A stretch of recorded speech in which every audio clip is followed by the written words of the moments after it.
Welcome to our channel. Today we how to start leveraging trading features on Gemini. Quick tutorial step by step clearly. To start leveraging trading features on Gemini, first, open the Gemini mobile app or website. If you don't have an account, sign up by providing your email and creating a secure password. Complete the verification process by submitting the necessary identification documents. Once your account is set up and verified, log in to your Gemini account. Navigate to the trading dashboard where you can see your account balance and available cryptocurrencies. Select the trade option to access the trading interface. Choose the cryptocurrency you wish to buy or sell from the available list. For buying, enter the amount you'd like to invest and review the estimated fees. If you're selling, select the amount of cryptocurrency you want to sell instead. Before finalizing the trade, double-check the order details for accuracy. Once everything looks good, confirm your trade by clicking the appropriate button.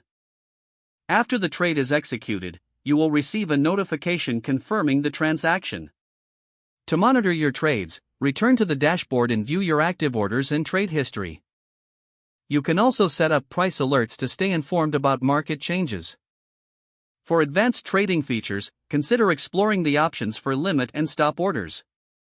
Take some time to familiarize yourself with the trading chart and various indicators available on the platform. Utilizing these features can enhance your trading strategy and decision-making process. Remember to keep learning about cryptocurrency markets and trading best practices. If the page does not load, refresh the browser or try again in a private or incognito window. Make sure you are using the correct email address, then retype it carefully to avoid small typos.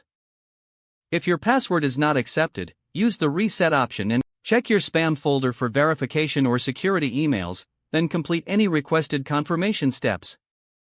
Enable two-factor authentication if available to improve account security and reduce unauthorized access risk.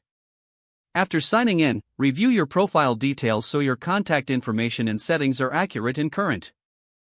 If you see an error message, note it down and try again after restarting your device and internet connection. Log out when you finish, especially on shared devices, to keep your account and payment information secure. If the page does not load, refresh the browser or try again in a private or incognito window. Make sure you are using the correct email address, then retype it carefully to avoid small typos. Don't forget to like this video and subscribe to our channel for more step-by-step tech guides.